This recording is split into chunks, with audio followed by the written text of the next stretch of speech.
Assalamualaikum warahmatullahi wabarakatuh. Waalaikumsalam warahmatullahi wabarakatuh. Alhamdulillahil jalal alladzi akramana bil hurriyyati wal istiqlal. Asyhadu an la ilaha illallah wahdahu la syarika lah. Syadidul mihal wa asyhadu anna Muhammadan abduhu wa rasuluh. Allahumma shalli wa sallim wa barik ala sayyidina wa nabiyyina wa maulana Muhammadin wa ala alihi wa ashabihi salatan wa salaman daimain mutalazimain ila yaumiddin amma ba'du. Subhanaka la ilma lana illa ma 'allamtana innaka antal alimul hakim. Rabbi shrah li sadri wa yassir li amri wa hlul 'uqdatam min lisani yafqahu qawli. Wa qala ta'ala ba'da a'udzu billahi minasy syaithanir rajim. Bismillahirrahmanirrahim. Ya ayyuhalladzina amanu taqullaha haqqa tuqatih wa la tamutunna illa wa antum muslimun. Wa qawlihi ta'ala wa'tasimu bihablillahi jami'an wa la tafarraqu wadhkuru ni'matallahi 'alaikum id kuntum a'da'an fa'alafa baina qulubikum asbahtum bi ni'mati ikhwana. Shadaqallahul 'azim wa shadaqa rasulun nabiyul habibul karim wa nahnu ala dzalika minasyahidin wa syahidin walhamdulillahi rabbil alamin. Merdeka. Merdeka. Merdeka. Tadi makan nggak sengaja bu ya, lagi mau ngantuk teriakin merdeka. Yang keduanya mas sengaja. Merdeka. Merdeka. Kalau nggak sambil ngepelin tangan itu nggak afdol kayaknya. Merdeka. Merdeka. Segala puji bagi Allah Subhanahu wa Ta'ala yang telah memberikan kepada kita sebuah kenikmatan yang sangat agung setelah iman dan Islam, yaitu nikmat kemerdekaan. Salawat salam untuk baginda Rasulullah sallallahu alaihi wasallam, keluarga, sahabat dan para pejuang setelahnya yang telah memandu manusia ini untuk mencapai kemerdekaan yang paling hakiki. Yang kami hormati, kami muliakan segenap para sepuh dan sepuh, khusus Bapak Ketua DKM Bapak Haji Muhammad Musik Dewa Al-Bantani, juga beserta segenap jajarannya, para imam rawatib yang senantiasa setia memimpin dan menemani kita dalam perjalanan spiritual kita menuju kepada Allah Subhanahu wa Ta'ala, para asatidz, para sepuh dan sepuh yang kami hormati, bapak-bapak ketua RW, ketua RT, ibu-ibu majelis taklim, ketua pemuda, dan juga khusus kepada saudara saya, guru saya yang telah membawakan dan memandu acara ini. 2 kali absen kalau nggak salah, bukan beliaunya absen, cuma saya yang tidak ketemu. Pada kesempatan pagi hari ini, di pagi yang sangat segar ini, di tanggal 15 Agustus ya, tahun 2026, bertepatan dengan tanggal 2 Rabiul Awal. Ini ada bulan yang paralel, ketepaan dua-duanya bulan yang sangat berhubungan ya, dengan kita. Yang satu sangat lekat dengan kita karena dia adalah bulan Agustus, bulan dimerdekakannya bangsa kita kurang lebih 81 tahun yang lalu lewat proklamasi kemerdekaan di Jalan Pegangsaan.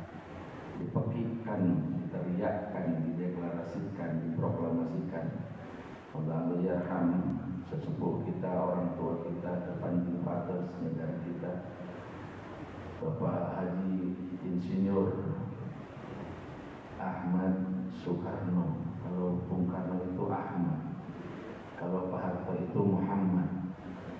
Kalau Bung Karno siapa? Ahmad Soekarno. Kalau Pak Harto Haji Muhammad Soeharto. Pinter tuh orang itu ngasih namanya yang dari Arab itu. Untuk Pak Harkarno dipanggilnya Ahmad, untuk Pak Harto dipanggilnya Muhammad. Kalau Pak Jokowi siapa panggilnya?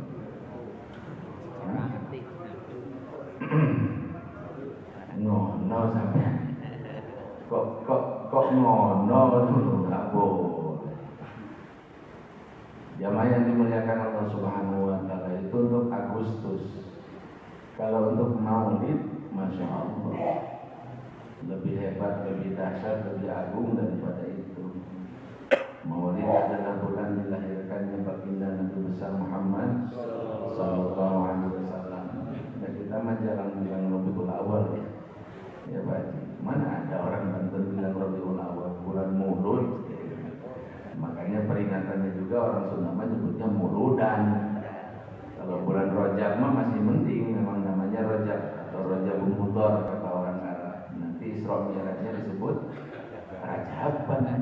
Seingat saya kalau Rajaban mah di Bogor pabriknya Gujir. Ban apa? Ban Gujir atau Gajah Tunggal. Ya, kita kalau urusan ban mah jagoannya, karena negeri kita itu salah satu produsen karet besar di dunia ini. Bapak Ibu yang Allah hormati, karena itu rasa-rasanya kalau di bulan Maulid plus di bulan Agustus ini, kalau kita tidak bercerita hal yang terkait dengan keduanya, seperti kita itu lupa sejarah. Padahal kata Bung Karno, jas merah jangan sekali-kali melupakan sejarah. Kalau kata baginda Nabi Sallallahu Alaihi Wasallam, kata Allah Subhanahu Wa Taala, ya, kita jangan melupakan sejarah para anbiya, para mursalin, sejarah iman, sejarah tauhid, sejarah lahirnya dan datangnya la ilaha illallah ke permukaan bumi ini. Diceritakan Allah itu dalam Al-Quran. Nahnu naqussu 'alaika ahsanal qasas wa kullan naqussu 'alaika min amba'ir rusul wa minhum man qasasna 'alaika wa minhum man lam naqsushum 'alaika. Itu ayat-ayat yang menceritakan betapa Allah itu sangat punya kepedulian terhadap sejarah. Baginda Nabi sangat punya kepedulian terhadap sejarah.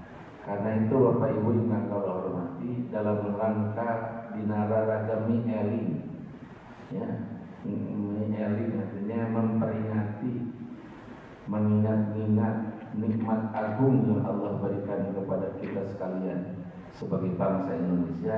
Izinkan saya pagi ini untuk menceritakan atau menghubung kaitkan pengajian subuh kita ini dengan dua peristiwa agung itu.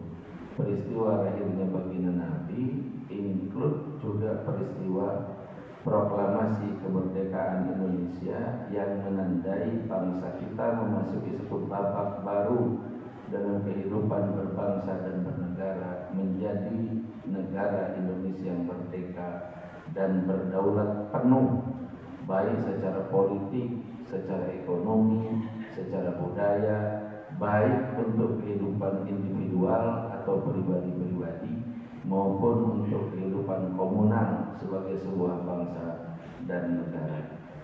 Bapak Ibu yang Allah hormati, secara filosofis saya ingin menyampaikan bahwa ada orang itu merdeka tapi belum merdeka.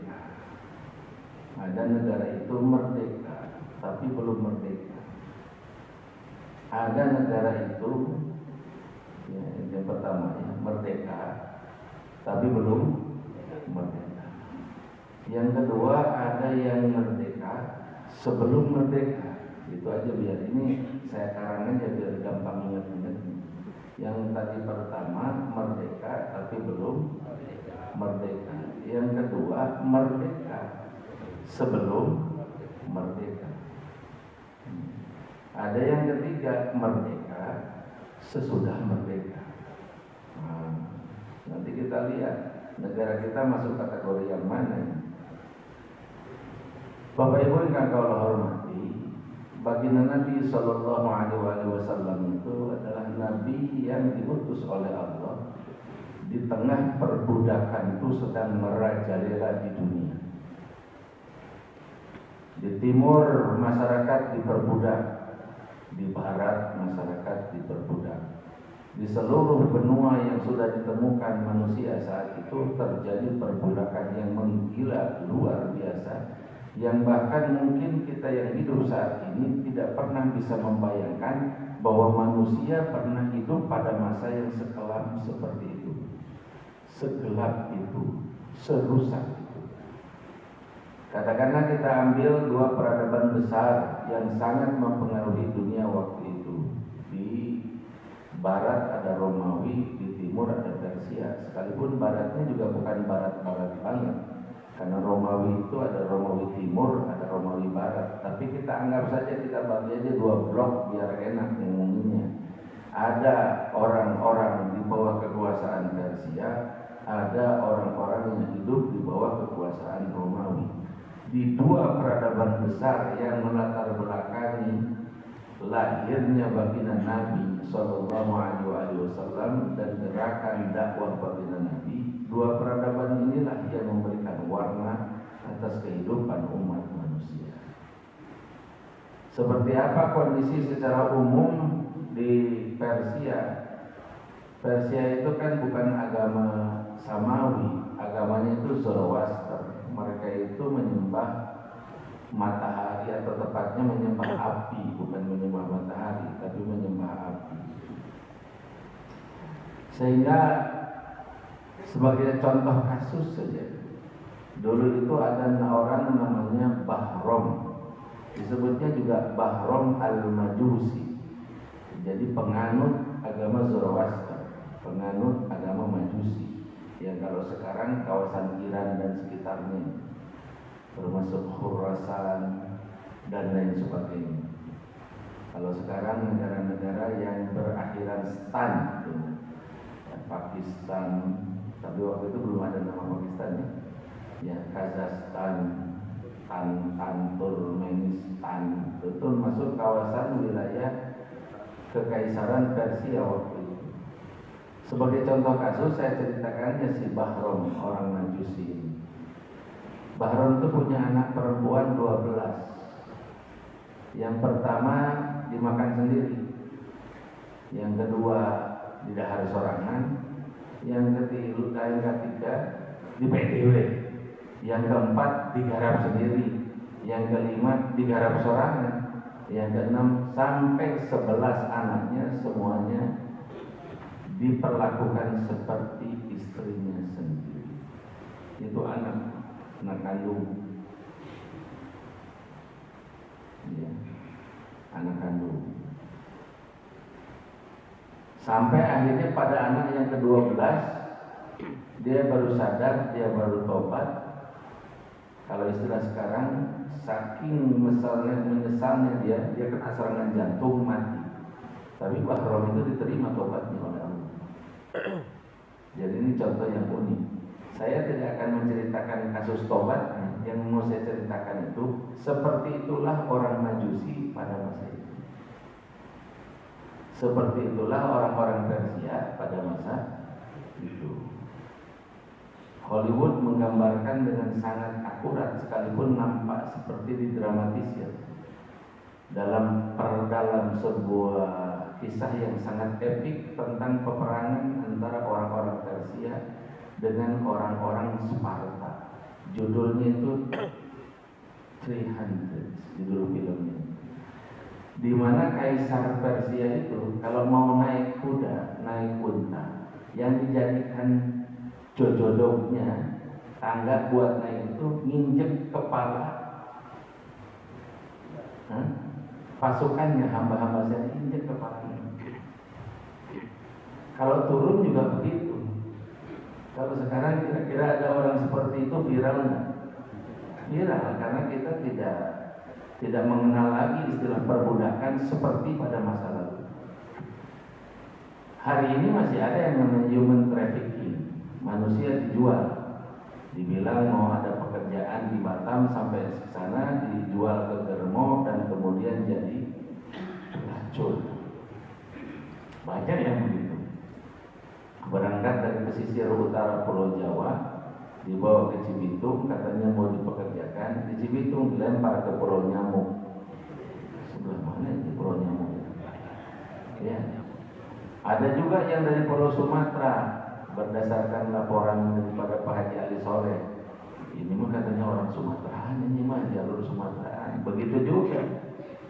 Dibilangi mau ada pekerjaan di sini, nggak taunya sampai sini dilempar ke belakang Masjid Jami Al Hasanah. Dibegituin juga. Itu namanya human trafficking.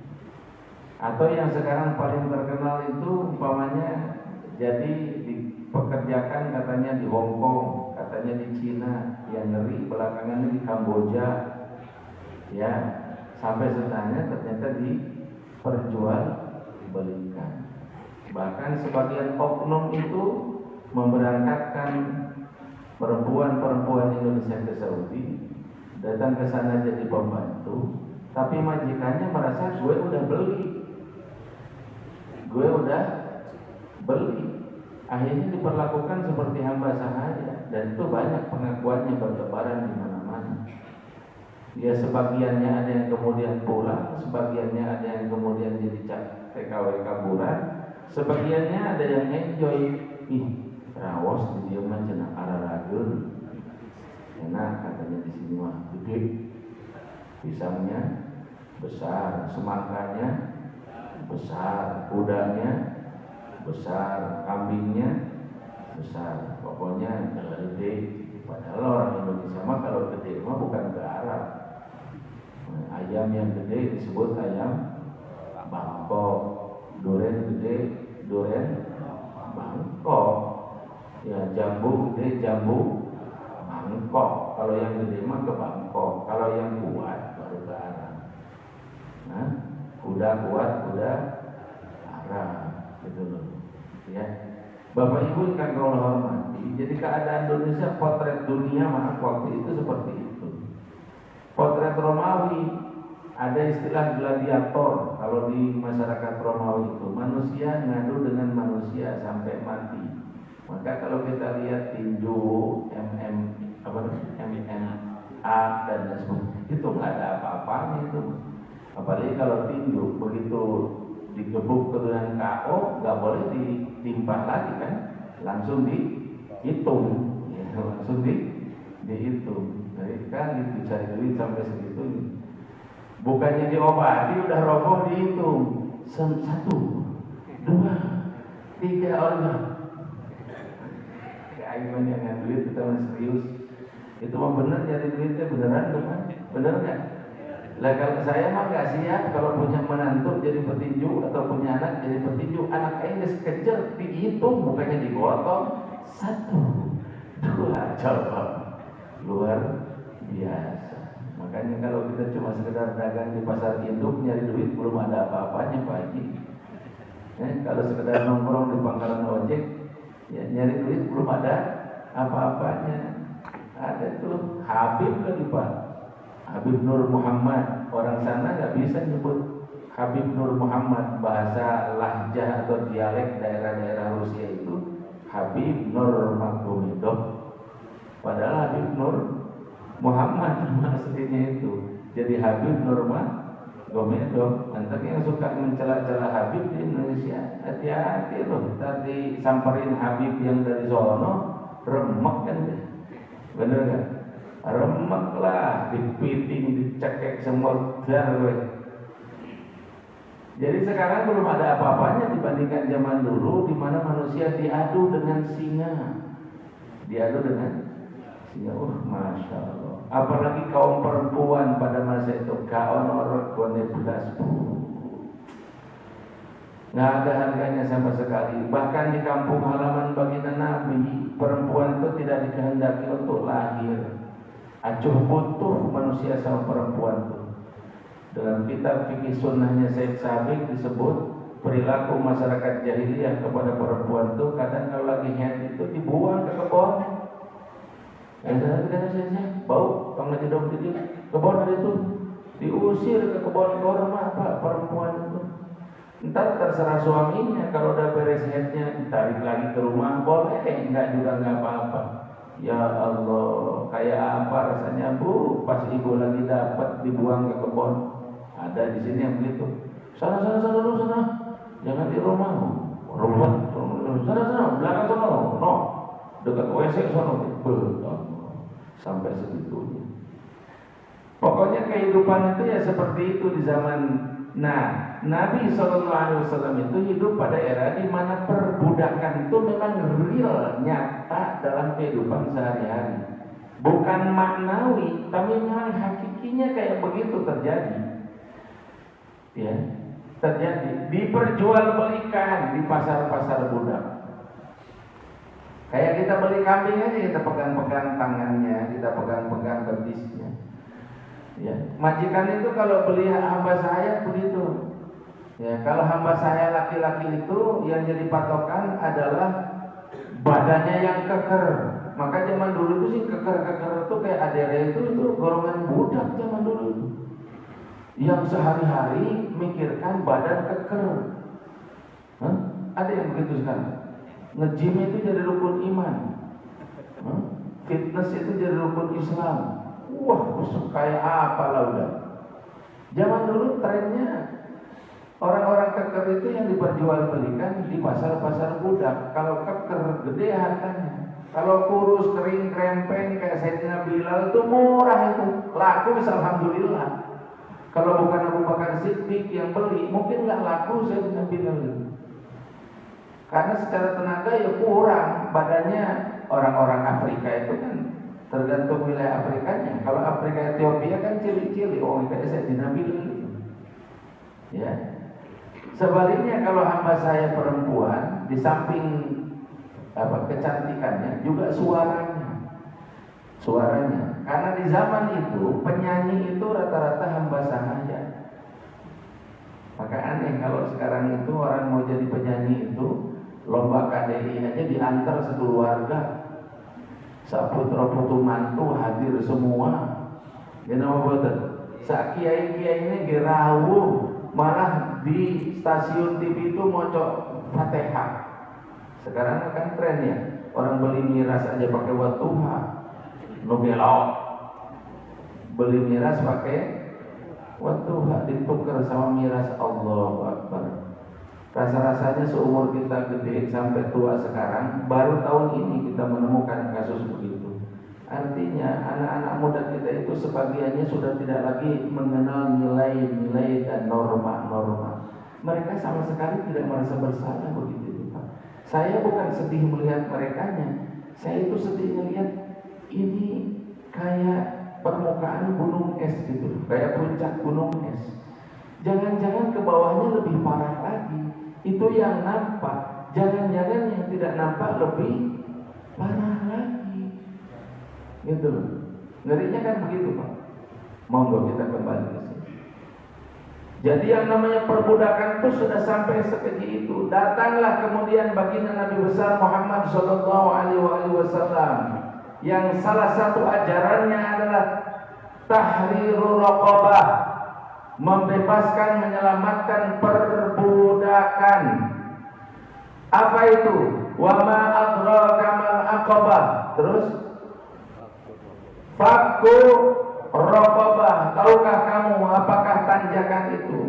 Apakah aqabah itu? Fakku raqabah, membebaskan perbudakan. Suami istri bergaul siang hari bulan Ramadan, gak ada uzur. Suaminya lagi tempat, istrinya lagi di tempat. Beda lagi kalau suaminya pulang dari bepergian jauh, yang musafat qasrin, yang boleh jamak, boleh qasar. Dia pulang dalam keadaan sedang tidak berpuasa, gitu ya. Istrinya kebetulan juga baru pulang dari Tasik, nengok ibunya. Jadi suami datang bulan Ramadan pulang dari luar negeri, istrinya baru pulang dari Tasik. Sini Tasik 300 kilo, berarti boleh jamak, boleh qasar, include boleh tidak puasa. Sebetulnya istrinya itu sedang puasa, gitu. Tapi ditelepon sama suaminya, "Neng tos duwi ka mana?" "Ya nembe duwi ka Cikampek." "Oh di Tasik kan?" "Ngomong sahur tuh." "Ih sahur ulah atuh." "Ya kan tos duwi ka Cengkareng."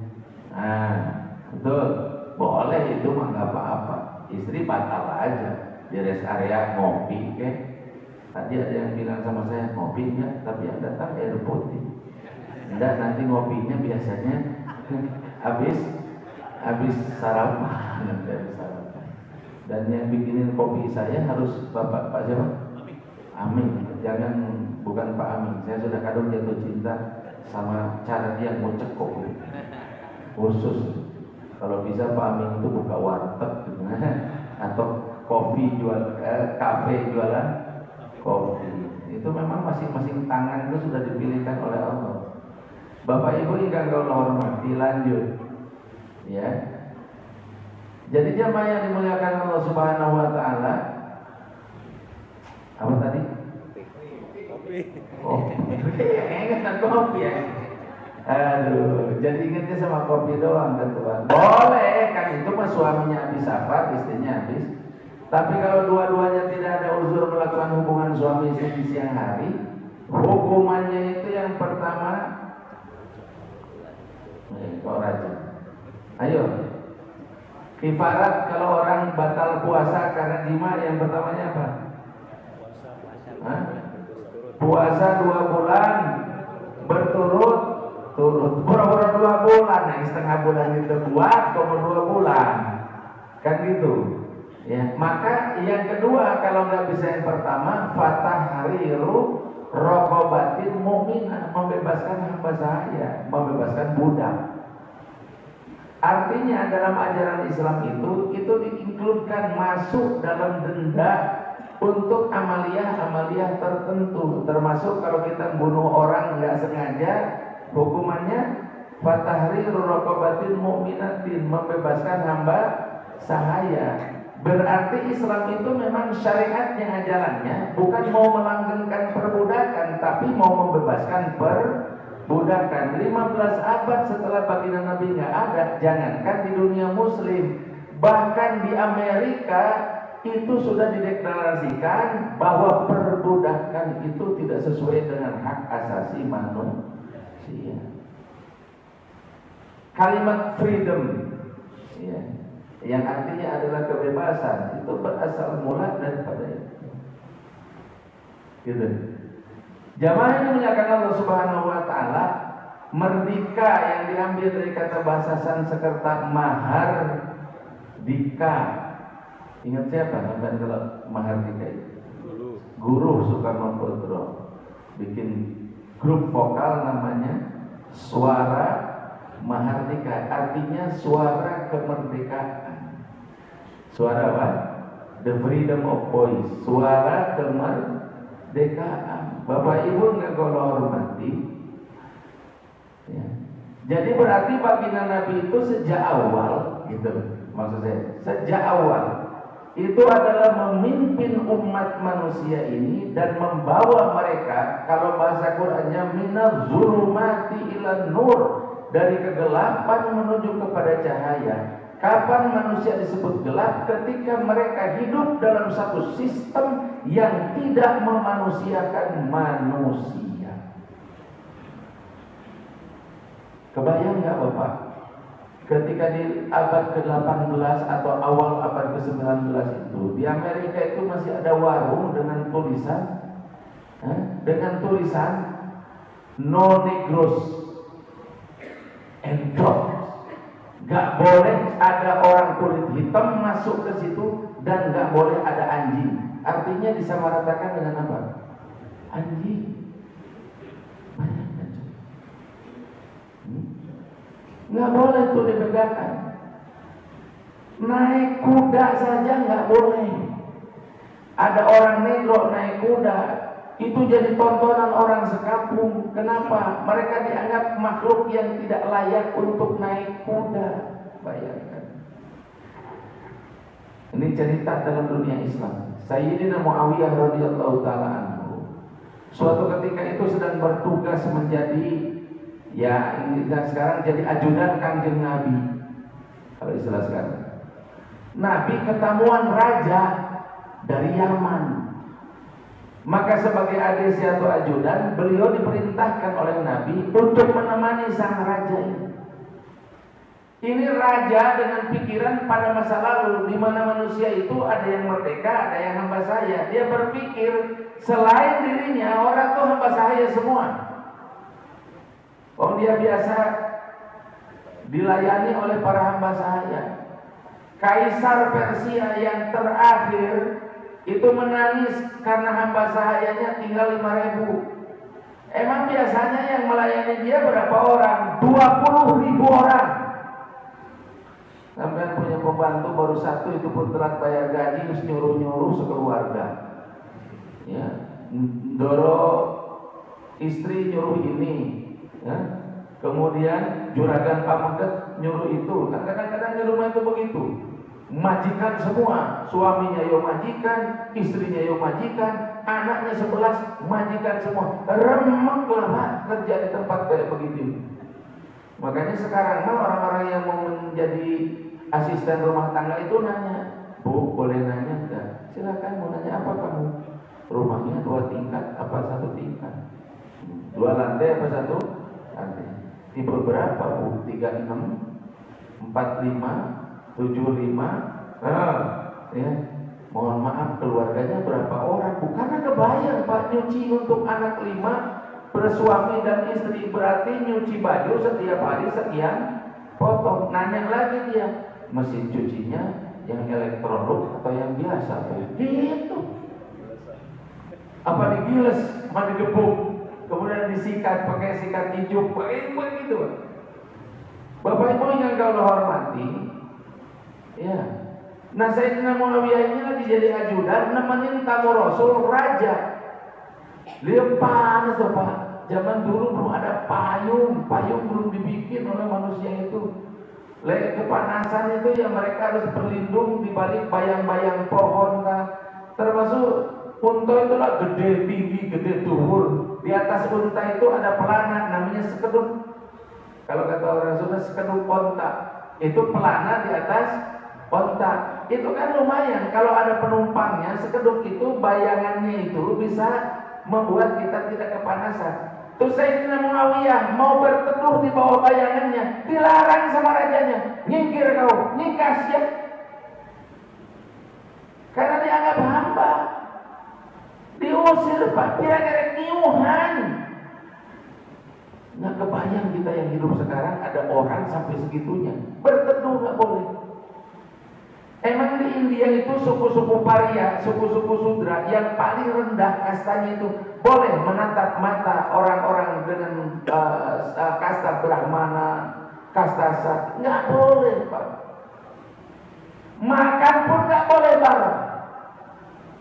Makanya ketika Louis Farrakhan, salah satu tokoh Muslim di Amerika dari kulit hitam, itu dia berhaji ke Baitullah, dan di sana orang kulit hitam, kulit putih, kulit hijau, kulit biru, kulit kuning makan senampan di masjid yang sama, mengelilingi Ka'bah batu yang sama. Itu dia pulang betul-betul berubah. Dia bilang ini baru agama yang membebaskan manusia, yang tidak membebaskan memilah manusia berdasarkan warna kulit. Dari zaman Nabi makan udah kayak begitu. Satu nampan ada Abu Bakarnya yang Quraisy, ada Bilalnya kulit hitam hamba sahaya, ada Suhaib bin Sinan Ar-Rumi bule. Dari zaman Nabi sudah begitu. Ada Salman Al-Farisi orang Majusi, orang Persia. Sanapan mereka makan bareng. Bahkan Nabi itu sensitif banget Pak, sensitif banget. Suatu ketika Sayyidina Bilal itu dihina oleh Sayyidina Khalid bin Walid. Kelepasan Sayyidina Khalid bin Walid itu ya ngomong hitam, kalau istilah sekarang negro. Hah? Hidup siap. Orang Sunda kalau sudah rasis Pak, jawab. Tadi siap. Jawab. Itu ada putranya Kiai Haji Abdul Syafi'i tapi guyon. Ya, kalau sudah ngomong tentang Sunda Jawa itu ngeri banget ngomongnya itu. Jawab aja sih jawab. Begitu. Di Bandung itu angkot 5-4. Yang bangku pendek 4, yang bangku panjang 5. Begitu dikasih 6-4. Ditilang Pak, dianggap kepenuhan. Kasihan, kadang suka dikasih jok tuyul, jok pungli itu tambahan 1. Ini 5-4 jadi 6-4. Disprit. Ya, dikasih bu. Prit. Kunaon Pak? Pantenan agar tenang, atuh kakak keluar. Beli ke semprit bapak mau tega aja nak kabel teh. Can menang panglaris aja sudah kudu dia masih kena kuntung urut kamari. Ngerokok aja masih kuntung bekas kemarin katanya disemprit. Ini kamu melanggar 54. Ya kamu 64. Pan hiji mah Jawa. Oh Jawa tenan we Jawa mah. Itu guyonan orang Bandung tadi dianggap jelema Pak. Di Jawa juga kalau ngomong begitu. Saya kan lama tinggal di Jawa, rasis juga sama orang Sunda itu. Itu Nabi sangat gak suka yang begitu-begitu. Makanya turun ayatnya wala tanabazu bil alqab. Siapa tahu mereka yang kau gulingkan itu lebih baik dibandingkan kamu. Siapa tahu perempuan yang kau hina itu lebih mulia di hadapan Allah dibandingkan kamu. Ada model internasional sekarang itu Pak, kulitnya hitam sehitam-hitam. Itu model yang paling digandrungi sekarang di dunia itu. Model Pak. Foto model, tapi matanya biru. Saya aja ngeliat fotonya, ya Allah, ini ciptaan Gusti Allah. Saya mah ngeliat gitu ngebayangin Siti Sauda, ngebayangin Maria Al-Qibtiyah, hitam tapi matanya biru. Bodas mata biru mah biasa ketua. Ini mah hitam matanya biru. Karismatik banget gitu. Dan itu model paling mahal saat dunia sekarang dia nih. Model paling mahal saat dunia sekarang dia. Kulitnya hitam lester, meleketak, meleketak, tapi matanya biru. Saya ngebayangin dulu hamba sayanya Nabi mungkin kira-kira Sauda memang, tapi mata biru. Maria memang, tapi mata biru. Amin, kita doain dong Ustaz. Gak berani kami, gak berani. Takut nanti dimusuhin sama si Umi. Bapak Ibu yang kau hormati, ya. Sampai suatu ketika Sayyidina Muawiyah itu namanya watil kalayam nudawiluha bainan nas. Makanya kalau sudah hubungan dengan manusia itu hati-hati. Yang dulu kaya sekarang miskin, yang dulu miskin sekarang kaya. Pak Balil Hadalia itu supir angkot. Supir angkot, asli supir angkot. Pertama kali ke Jakarta itu nyupir angkot. Kata orang-orang Golkar ini kan supir, sekarang jadi ketua umum partai Golkar yang bisa menentukan siapa yang dicalonkan bupati, siapa yang dicalonkan gubernur. Pak Prabowo tiap pidato mesti nyebut nama Bahlil itu. Paling tidak nudung-nudung Bahlil. Udah kecil Papua. Bener gak? Cuma kurang hitam. Untuk ukuran orang Papua, beliau bukan Papua yang hitam banget. Karena Papua itu kayak diserui itu putih-putih. Ya, Yoris Rawea itu Papua, tapi dari Serui putih, itu mah Papuanya Papua putih, turunan Belanda, ada campur-campuran sama Spanyol. Kemarin, pidato kemarin, Pak Prabowo bilang, hadir di tengah-tengah kita ada satu orang anak SD dari Papua. Kristina, silakan maju. Hari ini Kristina datang sebagai anak pelajar daripada Papua. Mungkin beberapa tahun ke depan dia akan memimpin majelis ini duduk di atas. Tepuk tangan orang. Karena sekarang di kabinet saya bahkan ada orang Papua itu menjadi menteri koordinator dan ketua umum partai, yang disebut cuma namanya. Maksudnya siapa? Hati-hati sama orang kecil. Pasar induk itu dulu dipegang sama orang kecil banget Pak. Tapi kemana-mana bawa golok. Katanya, nggak tahu. Jemaah yang dimuliakan Allah Subhanahu Wa Taala, Fir'aun tuh kalau lihat patungnya, kalau lihat jenazahnya gede apa kecil? Kecil orangnya itu Pak. Kecil Pak, gede dumur itu, enggak. Cilik, nggak tahu mungkin karena menggeret sekarang. Karena kalau aslinya orang Mesir kan tinggi besar, orang Mesir itu tinggi besar. Sayyidina Muawiyah kemudian jadi raja. Jadi apa? Jadi raja. Yang dulunya raja, takluk sudah, hilang kekuasaannya, jadi orang biasa, malah jadi hamba sahaya. Tapi Sayyidina Muawiyah orang Islam, tidak dendam, tidak diperlakukan buruk si raja itu. Bagaimanapun dia mantan raja, maka tetap harus dihormati. Sing jenenge mantan terus dihormati loh Bu. Mantan lurah, bagaimanapun dia pernah jadi lurah. Jangan sampai kita tidak hargai kedudukan itu. Mantan presiden, ngamen atau gimana sama mantan presiden itu? Digugat ini, digugat itu, sakno loh Pak, kesian, ya kan? Bagaimanapun anaknya lah sekarang yang jadi wakil presiden, sekalipun ya masih kanak-kanak banget main karet, main apa? Main karet gelang, ya sudah, alhamdulillah, bisa rezeki saking Gusti Allah oleh wakil presiden sing koyo ngono kuwi. Alhamdulillah, sudahlah ini takdir dari Allah akibat dosa-dosa kita itu Pak, akibat salah kita dan dosa-dosa kita. Bukan berarti kita lebih baik dari beliau, belum tentu. Belum tentu, yang Allah Maha tahu siapa yang lebih baik. Akhirnya kemudian raja itu masih ingat nih orang yang dulu menjadi pemandu dia ketika dia sedang bertamu kepada baginda Nabi di zaman baginda Nabi. Dan baginda Nabi sudah nggak ada Bapak Ibu. Maka dia terheran-heran. Dia kemudian bertanya, ya, dari mana Tuhan belajar seperti ini? Min aina ta'allamtal adaba? Dari mana Tuhan belajar tata krama seperti ini?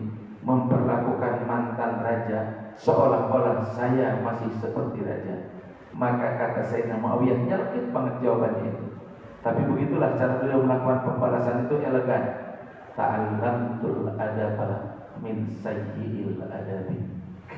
Aku belajar adab yang baik dari orang yang tidak beradab. Tidak beradab itu adab itu bahasa Arab, tapi kecampuran dengan bahasa Sanskerta. Orang Sanskerta kalau bilang tidak itu ada bi, tidak ragu, bisyak. Gitu. Orang bilang tidak ragu itu bisyak. Sebetulnya bukan Sanskerta itu, tapi bahasa Urdu.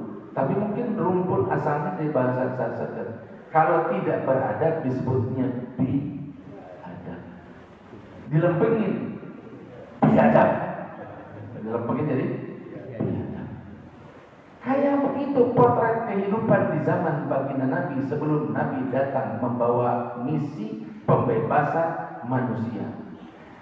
Maka yang dimaksud kategori negara merdeka sebelum merdeka itu apa? Nabi itu belum menaklukkan kota Mekah pun, belum punya Madinah pun, masyarakat yang beriman kepada Nabi itu sudah merdeka. Sebab merdeka yang paling sejati itu ketika manusia hanya menuhankan Allah dan tidak jadi budak siapapun. Karena pilihannya cuma dua Pak, hamba Allah atau hamba yang lain. Jadi budaknya Allah atau jadi budak yang lain. Gimana gambarannya budak yang lain? Kata Allah di surat Al-Furqan, "Afara'aita man ittakhadha ilahahu hawa." Apa kamu tidak melihat orang yang menjadi budak nafsu? Yang jadi Tuhannya adalah nafsunya, yang ditaati dalam hidupnya adalah nafsunya. Budak nafsu. Zaman dulu ada film judulnya Budak Nafsu. Dulu itu film Indonesia itu ngeri Pak, menyentuh banget. Kalau nggak salah pemerannya itu, tapi bukan budak nafsu, itu ada Faruk Afero. Kerjaannya itu ngelacur. Nggak tahu tuh orang lacur dalam film. Lacur. Anak di mana-mana, ada yang hasil zina, ada yang hasil apa segala macam.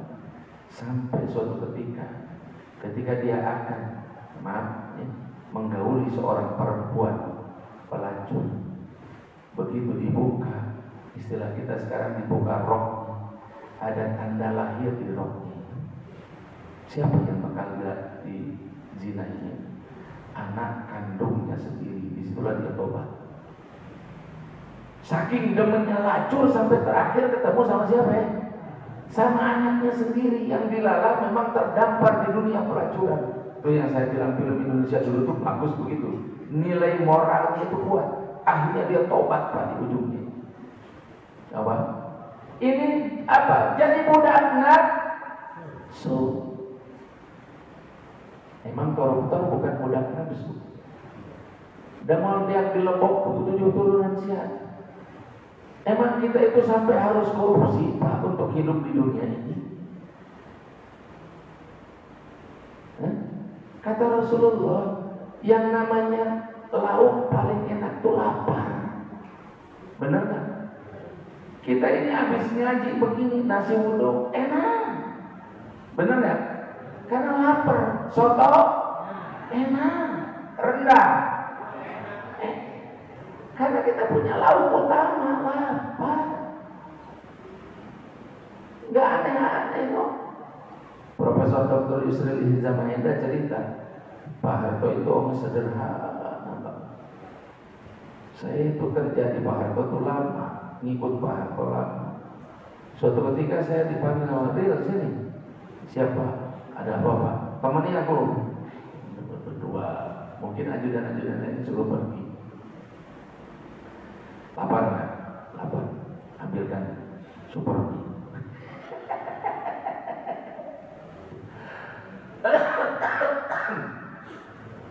Man super mie. Makan mie berdua sama Pak Harto. Kata Prof Yusril, Pak, saya ini kerja sama camat saja makan enak. Giliran sama bapak pada makan mie. Loh ya aku makannya emang begini, aku sukanya ini. Tanyakan Pak. Pak Harto itu makannya tahu, tempe, iwae, tempe, enggak neko-neko. Emang sih dengan pikir Pak Prabowo makannya hanya tentara makadal juga dimakan kalau di hutan, ular dimakan. Enggak aneh-aneh. Enggak aneh-aneh. Apalagi Pak Jokowi itu warteg bisa. Di warteg pun dia aneh-aneh. Artinya jemaah yang dimuliakan Allah, kita itu kalau urut normal-normal aja sebetulnya nggak perlu aneh-aneh ini. Tapi sing jenenge nafsu. Betul.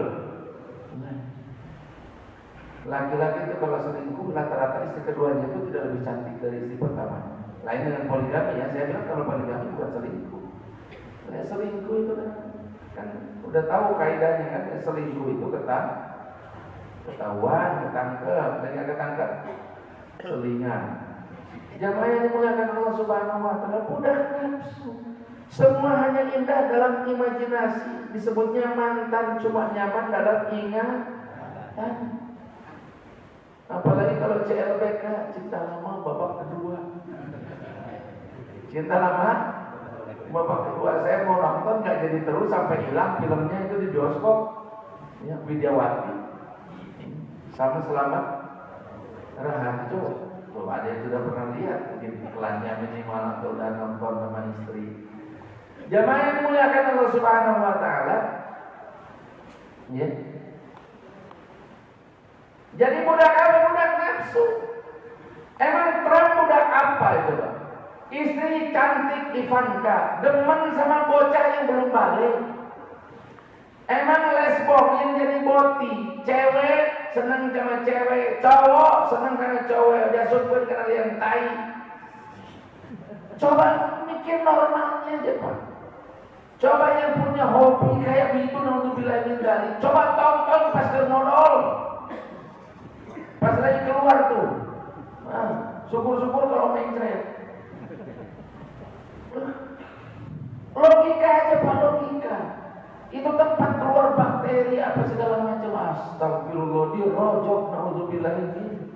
Ih, bayangkan lagi jijik kita. Itu jadi budak apa kalau begitu? Itu bukan hamba Allah tuh. Dia itu menghamba kepada nafsunya sendiri. Semuanya hanya ada dalam imajinasi dia. Hidup di dunia pengen hidup 1000 tahun lagi, pengen berkuasa selama-lamanya. Allah tidak pernah mengizinkan siapapun untuk berkuasa selama-lamanya. Begitu dia sampai pada tingkat merasa dirinya Tuhan, dijatuhkan serendah-rendahnya oleh Allah. Itulah yang terjadi pada Namrud. Itulah yang terjadi pada Fir'aun. Jadi raja mati kelelep itu kan hina, Pak. Jadi raja tapi matinya kelelep bersama pasukannya. Lebah tentara itu kalau matinya gara-gara saling buat tembak-tembakan begitu mulia, Pak. Jadi pahlawan, dimakamkan di taman makam pahlawan Kalibata. Ya, batu nisannya, di atas batu nisan ditaruh helmnya. Mulai apa? Ini pernah ke timur-timur, Pak Ekor modal. Lagi disergap pretelin. Ya Allah, begitu diangkat sama pasukannya, dadanya bolong, tapi bau tai. Enggak napunten, ya tidak mengurangi keperwiraan yang bersangkutan. Ya tapi dia colok, aduh mati nih pas, modal, mati nih pas. Ya karena disergap, jenengnya disergap kok. Orang sempat pakai celana, jenengnya disergap. Artinya Pak, kalau ada pemimpin besar raja yang mengaku Tuhan dihinakan oleh Allah, mati nih kelelep bersama seluruh pasukan. Itu artinya dihinakan oleh Allah. Namrud jadi raja, matinya gara-gara nyamuk masuk ke lubang hidungnya dan kemudian nyamuk nyungsep menghambat aliran darah, menghambat saraf. Pak, ada darah saja kemudian pecah di pembuluh darah kita jadi setrum. Dan itu Namrud sakit kepala akut berhari-hari tanpa tahu sebabnya apa. Sakit kepala akut, baru sembuh kalau ditabuk pakai sendal, mendingan. Jadi rakyatnya itu tiap hari ngantri secara berkala nabokin kepalanya. Dan harus pakai sendal, nggak bisa pakai yang lain, pakai penakol berduk itu nggak bisa, harus pakai sendal. Sendal itu kan bukan ditaruh di kepala, semahal apapun ditaruh di kaki. Itu lambang kerendahan, tabok keplak. Bapak melihat nggak sekarang ada sorban gambar sendal Rasul, ada kopiah di sini ada terumpah gambar terumpah Rasulullah. Maksudnya apa itu? Di hadapanmu ya Rasulullah, kami ada di bawah telapak kakimu. Kan gitu, secara simbolik maknanya begitu. Di hadapanmu ya Rasulullah, kami berada di bawah telapak kakimu. Monggo mawon, monggo panjenengan mawon, mau diapakan, yang penting dijadikan hamba Allah, diaku sebagai umat Rasulullah. Makanya macam-macam sama keluarga Rasulullah. Kita butuh sama datuknya nanti di akhirat. Saya pernah cerita, saya punya mu'alaf menemani saya selama saya perjalanan di Amerika. Dia orang Yahudi, marganya Cohen. Cohen itu marga Yahudi.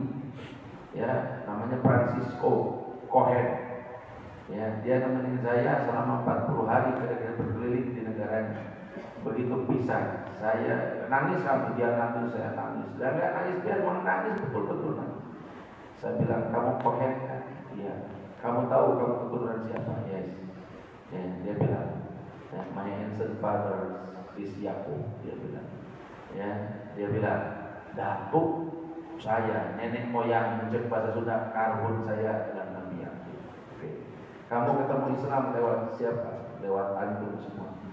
Nanti di akhirat, kalau kamu ketemu sama datukmu Nabi Yakub dan kamu jadi orang Islam hari ini bersama-sama kami, kamu bilang sama Nabi Yakub datukmu bahwa kamu ketemu Islam gara-gara kami, tolong syafaati kami di akhirat. Oh, itu yang nggak tahan. Nanti sudah nggak tahan dulu, kayak lebih-lebih kayak ditinggal istri, ditinggal suami, ditinggal anak. No, nangis karena kita ingat akhirat. Dia keturunan Nabi Yakub. Dia keturunan Yakub. Kita berhajat, Pak. Ya, kita berhajat. Apa yang mau kita ambil nanti di akhirat coba Bapak? Sholat, celingak-celinguk. Begitu Allahu Akbar, hai kata Mbok Wabi. Kelihatan semua. Yang lupa pun ingat. Ngaji dah. Iya kalau ngajinya benar. Udah ngajinya nggak benar, jarang pula ngajinya. Jarang pula ngajinya. Nggak ada Pak selain rahmat Allah dan syafaat baginda Rasulullah Sallallahu Alaihi Wasallam. Saya ulang kembali kepada yang tadi. Kemerdekaan sebelum merdeka itu adalah ketika kita sudah menjadi hamba Allah, ya, umat baginda Rasulullah Sallallahu Alaihi Wasallam. Tak peduli apapun kondisi kita. Hakikatnya kita sudah merdeka. Maka sekalipun saudara-saudara kita di Palestina dijajah sejak tahun 48, hakikatnya mereka adalah orang merdeka. Karena mereka hanya menghamba kepada Allah. hidup menjadi umat baginda Rasulullah SAW. Berarti kalau pakai parameter ini Pak, Amerika itu belum merdeka.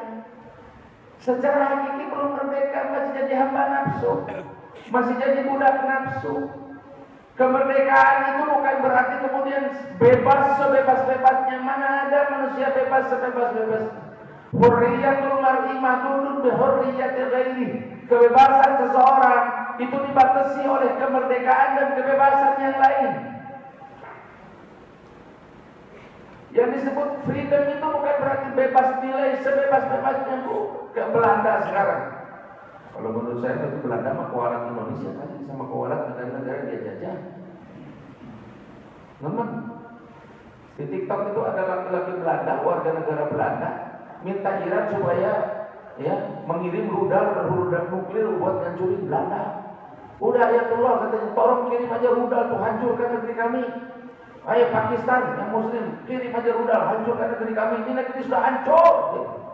Laki sama laki boleh kawin itu cuma di Belanda dan dapat surat nikah. Sekarang ini bukan cuma itu, laki menurut undang-undang Belanda akan diperbolehkan hamil. Jadi laki sama laki kawin akan diperkenankan, nggak tahu prosesnya seperti apa. Gelok.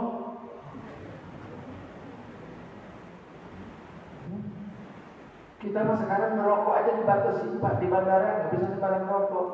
Di Belanda mah ganja bebas. Toko-toko jual alat-alat, saya kan pernah ke Belanda, tapi nggak beli saya. Nggak ada yang ngerti. Jualan Nokia, Belanda, toko. Wah di Indonesia juga banyak Ustaz, bisa cek ordernya, mau pernah beli. Kemarin kan ada sih yang pada matam min hamlihi syahroni. Ya, begitu rumahnya duduk, ketemu hitam, udah gini. Ya, orang sekarang nyebutnya dildo. Soalnya dia hidup pergi naon kan? Biar aku pergi nyolok saluran air, betul nggak? Nah, iya. Di Belanda yang begitu bebas. Dari paket Belanda masyarakat negeri. Udah gitu Pak. Di luar negeri itu ada istilah euthanasia. Apa itu? Orang boleh disuntik mati. Dulu hanya boleh orang-orang sudah tua, kanker, sakit, akut, daripada bikin repot. Di beberapa negara nggak boleh Pak, karena dianggap tetap pembunuhan. Tapi ada beberapa negara yang memperbolehkan. Belanda salah satunya. Boleh itu orang kan. Daripada lihat BPJS sudah capek bolak-balik antri. Ya, yang berdak nyokot itu suntik disuntik dan nyerot mati gitu. Disuntik mati. Sekarang di Belanda boleh menyuntik mati sejak awal kelahiran. Jadi kalau orang tua aing tersep iman budak teh hidup. Gua mah enggak suka, anak yang ini mah kenapa pesek? Gua mancung, emaknya mancung, kenapa dia pesek? Jangan-jangan anak tetangga ini. Itu di Belanda sekarang boleh disuntik mati sekalipun bayi baru lahir, kan edan tuh Pak. Makanya dengan itu jangan euforia seolah-olah negara-negara barat itu menghargai hak asasi. Mana ada? Orang barat sendiri sekarang yang ngomong. Iya. Amerika itu kapan pernah berhenti berperang? Gak pernah. Kenapa? Karena mereka produsen senjata. Perang di mana-mana laku senjata yang dia buat. Katanya cinta damai. Lagu nama Nasi Daniel. Tapi perang makin bingung ku memikirnya. Begitu. Perang sekarang. PBB cinta damai kayak kunci. PBB tidak pernah berpihak kepada kepentingan kita. Makanya Bung Karno hebat. Keluar dari PBB. Apa? Keluar dari PBB dulu pernah kita keluar dari PBB zaman Bung Karno. Keren Pak Bung Karno itu keren. Ya, yang bikin Bung Karno kurang keren itu gara-gara PDI. Emang Bung Karno orang PDI kan bukan. Bung Karno itu ayah Ibu Mega. PDI itu partai yang didirikan oleh Ibu Mega. Berarti yang PDI ada P-nya. Dan Bu Mega itu bagaimanapun putrinya Bung Karno. Ning statusnya kalau anak kiai itu lanang jenenge Gus, le perempuan disebutnya ning, le istrinya kiai disebutnya bunyai. Jadi status daripada Ibu Megawati itu ning kalau dalam struktur pesantren. Ya gimana juga beliau itu putri Bung Karno, dan Bung Karno itu orang hebat, bukan orang PDI. Beliau pendiri, proklamator daripada bangsa Indonesia. Wah, diculik di bawah kawan. Kadang kalau diculik di bawah, kadang kalau kebayang waktu itu yang pemuda nyulik Bung Karno di Menjasi, pokoknya harus segera diproklamirkan. Mumpung Jepang sudah nyerah kepada sekutu. Amerika itu riwayatnya riwayat perang. Kalau kata Said Ali Khamenei yang kemarin gugur itu, beliau bilang Amerika itu ngebom nuklir 2 kali. Dulu sebutnya bom atom. Yang pertama itu ke Hiroshima. Kalau sekedar mau menghentikan perang dunia yang kedua, cukup ngebom Hiroshima itu udah puluhan ribu yang mati sudah satu kali ledakan. Tapi tidak, Amerika beberapa saat kemudian, beberapa hari kemudian ngebom lagi Nagasaki. Bayangkan, itu memang psikopat, memang pembunuh. Jemaah yang dimuliakan Allah Subhanahu, memang pembunuh. Sekali lagi memang pembunuh. Kata beliau, kenapa kau harus 2 kali? Karena yang pertama bahannya uranium, yang kedua bahannya plutonium. Mumpung perang, mereka praktek ngebom manusia beneran dan ngebom negara beneran. Hati-hati dengan bangsa kayak gini. Tidak tertutup kemungkinan paniknya dibomnya dia. Panik dia, bos dia kan Israel. Israel mah jangankan negara, jangankan manusia kayak kita. Nabi disembelih sama Israel. Nabi disembelih sama Yahudi. Sebetulnya disebut Israel itu gak bagus. Kenapa? Terlalu mulia. Karena Israel itu nama alias bagi Nabi Yakub. Keenakan mereka kalau disebut Israel. Itu mau gimana lagi? Allah sendiri bilang Bani Israel. Cuma kalau colok kita orang Indonesia keenakan. Kayak ada kawan-kawan kita ngaji sok ikut ulama, disebutnya salafi. Mana ada salafi begitu? Wahaboy. Kalau saya menyebutnya wahaboy, bukan salafi. Enak. Emang Hasyim Asy'ari, Hasyim Asy'ari atau saya bukan salafi. Emang Kiai Nur Ali bukan salafi. Emang Kiai Abdullah bin Nur bukan salafi. Emang Kiai Nawawi Cekil bukan salafi. Enak. Tuh yang salafi yang begitu. Kalau yang begini saya bilang, bro, lu wahaboy, bukan salafi.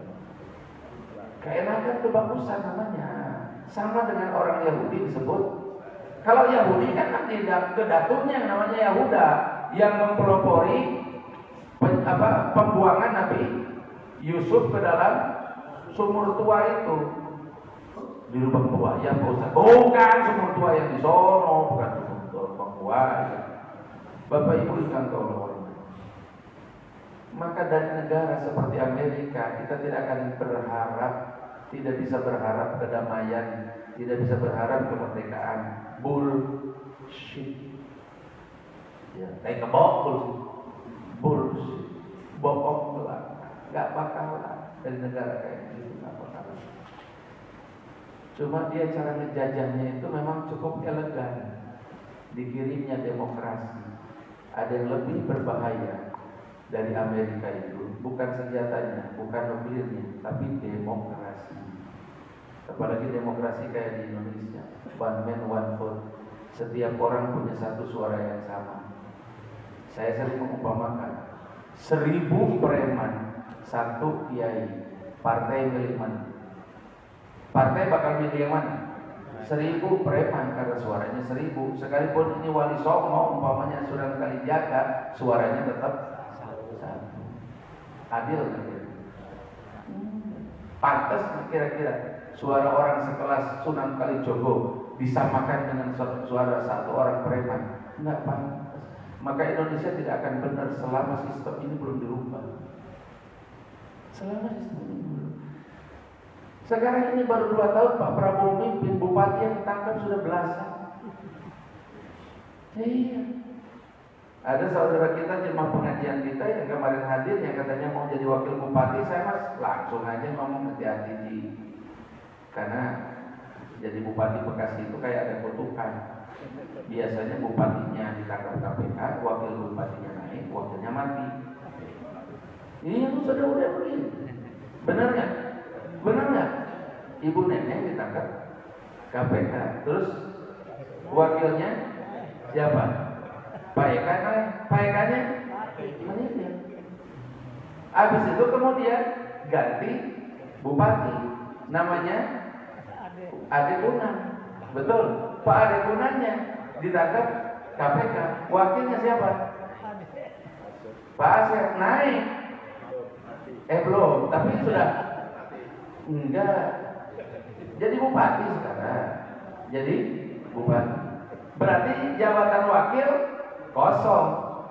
Pak Haji umpamanya mau naik, hati-hati Ji, kebagian matinya. Ayo, kebagian apanya? Sekarang masih kosong, tapi dalam waktu dekat sudah ada tuh rumor-rumornya. Bahkan katanya sudah dikawal sekarang. Ya, udah dikawal katanya sekarang. Saya bilang sama beliau orang ini, hati-hati. Apa? Hati-hati. Hati-hati. Bapak Ibu ingat kalau hormati. Udah kayaknya ngajinya. Bapak Ibu jam berapa sholat sekarang? Emang belum ke saya? Masih. Karena kita mulainya kan juga. Tapi monggo kalau jangan mau mundur duluan, monggo barangkali ada kepentingan yang lain silakan. Pengajian pensiunan mau bebas, sambil mijit-mijit bebas, sambil selonjor bebas, pengajian pensiunan. Alhamdulillah sudah. Ya, alhamdulillah. Bapak Ibu yang kalau hormati. Ya, maka sebetulnya Bapak Ibu yang berbahagia, kita harus hati-hati. Saya ditanya kapan? Oh kemarin pengajian sore ada yang nanya sama saya, guru, ini kira-kira perang ini mau sampai mana? Apa sampai turun Imam Mahdi atau gimana? Saya jawabnya, kayaknya sih masih panjang. Kayaknya masih. Iya, yang perang di Iran yang support jantung kita tiap ke pom bensin harga dikroma. Turun naik 1000, turun 300. Ya gimana lagi kalau kita ini net importir, kita minyak kita tergantung mereka, plastik tergantung kepada mereka, solar tergantung kepada, iya semuanya tergantung kepada mereka.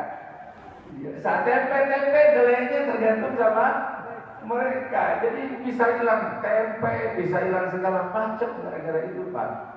Ya, makanya dukunglah program pemerintah yang biosolar itu. Ntar sawit, minyak sawit campur solar. Dan sekarang kita sudah nggak impor solar lagi karena sudah dicampur, dimix sama minyak sawit. Disebutnya B50, 50%-nya minyak sawit. Jadi lalu kalau besok-besok Bapak lagi camping, kemudian kehabisan minyak, mau bakar ikan, mau goreng ikan, dibuka aja itu Pajero itu tangkinya, disedot, kan keluar solarnya, diendepin aja, ntar terpisah itu. Kita minyak sawit ya goreng. Kalau menurut orang awamnya kan seolah-olah begitu, padahal ya enggak. Kalau sudah di mixer dan lain sebagainya kan kita nggak ngerti prosesnya. Jadi Bapak Ibu yang Allah hormati, saudara-saudara kita saat dunia yang sudah muslim, sekalipun negara mereka masih dijajah, hakikatnya mereka sudah merdeka. Sementara negara-negara yang belum Islam, mereka belum ketemu agama, sekalipun nampak seperti negara maju, mereka belum merdeka. Mereka belum merdeka. Orang Korea itu bingung karena nggak tahu. Coba lihat manajer sampai asing Korea itu, kan kayak orang linglung. Kerja dari pagi sampai sore, dari Senin sampai Jumat, Sabtu Minggu mabok, zina, habis itu main bola, sekali main habis juta-juta, benar. Habis itu kemudian sekali main perempuan, mana mungkin gratis Pak, ini Jumat berkah. Yang Jumat berkah bini kita di rumah, bener nggak? Ngasih Jumat berkah. Apapun pada iraha, pada ungki, pada siang. Bisa penawarin begitu bini main di rumah, bener nggak? Mau malam apa siang? Kenapa emang mau ada arisan? Katanya siapa mau nanti ya? Umi mau berangkat arisan? nggak boleh berangkat. Karena ini jelas aja jadwalnya sekarang mau malam Jumat atau mau pagi Jumat. Nah itu, makanya Jumat berkah begitu mah ini. Kalau di diskotik masa ada Jumat berkah? Enggak, kesian Pak. Habis itu kemudian kepatil, kena penyakit spilis. Orang kena penyakit spilis itu kalau kencing berpegangan sama pohon pisang, kuat roboh pohon pisangnya Pak. Kuat roboh pohon apa? Pisangnya. Itu katanya dulu ada orang kena penyakit raja singa alias spilis itu gara-gara suka main sama pelacur. Begitu kencing muntah karena tangkal caunya roboh, kencingnya nggak keluar. Mau dibilang tidak, emang yang begitu orang merdeka, gitu. Emang merdeka, kelakuan mabok, sempoyongan, nggak merdeka. Orang belum merdeka. Ayo, Korea orang bunuh diri, biasa itu. Orang Jepang bunuh diri. Di Jepang mah biasa bunuh diri nih. Dia agak bagian dari agama. Terserah mana dari guru kajian. Orang mereka paeh loncat dari jembatan. Nanti Korea itu jembatan tempat favorit untuk bunuh diri. Kita mau miskin kayak apapun nggak sampai segitunya, bener nggak? Orang Indonesia masa jadi NU, mulai jadi Muhammadiyah, miskin dinyatu. Betul nggak? Iya, ada inna lillahi wa inna ilaihi raji'un. Alhamdulillah, seminggu belum kerja, seminggu. Betul. Orang miskin di Indonesia masih makan. Kalau ada orang miskin di Indonesia nggak makan, lu pasti nggak pernah ke masjid dulu. Dan kalau ke masjid lu ada Jumat berkah sekarang mah, bener nggak? Apalagi di sini, habis ngaji subuh ada sarapan pagi. Banyak masjid yang sekarang begitu. Lu gara-gara jadi Muhammadiyah, jadi takwa hidup lu. Kita mah berkat kenduri, berkat orang mati masih kita makan. Giliran pas kasih MBG banyak bacot. Wah, kasih MBG katanya apa namanya lelenya masih hidup. Itu kan digoreng sih. Apa susahnya? Lu berkat tahlilan yang dianggap subhat aja sama orang Muhammadiyah masih lu makan. Lah ini mah dari pemerintah halalan, thayyiban. Emang duit dari lu dibalikin ke lu lagi, mau diterima bersyukur gitu loh. Dikasih MBG. Apa salahnya presiden ngasih makan rakyatnya? Negara maju adalah negara yang bisa ngasih makan. Itu pidato kemarin tuh. Bapak nggak dengerin. Negara yang maju adalah negara yang ngasih makan rakyatnya. Alhamdulillah. Bahwa ada kekurangan di sana sini, dia betulin kekurangannya. Korupsi di sana sini, ampun lagi ngomong korupsi lagi, ampun. Paul adik saya dapat bantuan dana aspirasi. Dia cerita, dia sebenarnya anggaran nama tertulis 1,5 miliar. Nah, gini sepadan yang 450, bukan ibu mahal. Jadi 450, padahal itu nama 1,5 miliar. Terus saya lihat ya 450 itu dalam realisasinya. Ini Paul udah ada. Dibongkar atasnya doang, diganti sudut-sudutnya, dikasih seluruh pakai beton, ditambahin WC, anggaran 450. Saya tanya sama adik saya, kalau kamu bikin sendiri, kamu makan rumah juga bikin sendiri, taksiranmu habis berapa? 60 juta juga rapi. Itu berarti yang 300 dikemanain? Ya salah. Yang menghambat bukan yang gini-gini di kita. Ustaz kenapa sih suka galak main begitu? Gak kebagian gue. Coba gue diberangkatin umroh. Astagfirullahaladzim. Sekarang saya mau tanya Ustaz Abu yang lagi getol umroh. Saya makan udah lewat, udah tua, waktunya bersiul. Dia lagi getol-getolnya. Belum pulang udah berangkat. Belum pulang udah berangkat. Saya curiga jangan-jangan kawin sama TKW. Modus aja alasan. Umroh lagi mah. Umroh lagi ya Umi. Gitu. Sekali dua kali tidak dibawa. Berikutnya tidak, kenapa? Kan sono punya. Ya nggak apa-apa lah. Benar nggak? Kalau muridnya aja 3, apalagi jamaah yang dimuliakan Allah Subhanahu wa Ta'ala, pulang balik umroh. Sekarang abang mau nanya, kalau kamu umroh, ada jenderal polisi ikut Samira, ikut umroh. Kemudian dia ngasih tips, Pak Ustadz buat Pak Ustadz 10 juta. Ustadz terima, Pak Ustadz tanya. Enggak, ini jujur aja. Diterima apa ditanya? Mohon maaf Pak, saya sudah digaji Pak. Saya sudah dapat bonus dari sana, dari travel. Jadi saya nggak usah Pak. Enggak usah, itu buat Ustaz. Mohon maaf Pak, saya itu kan gini-gini juga kalau sekedar internet nggak tahu. Saya pernah googling, ternyata gaji jenderal bintang 1 itu gaji pokoknya sekian, tunjangannya sekian.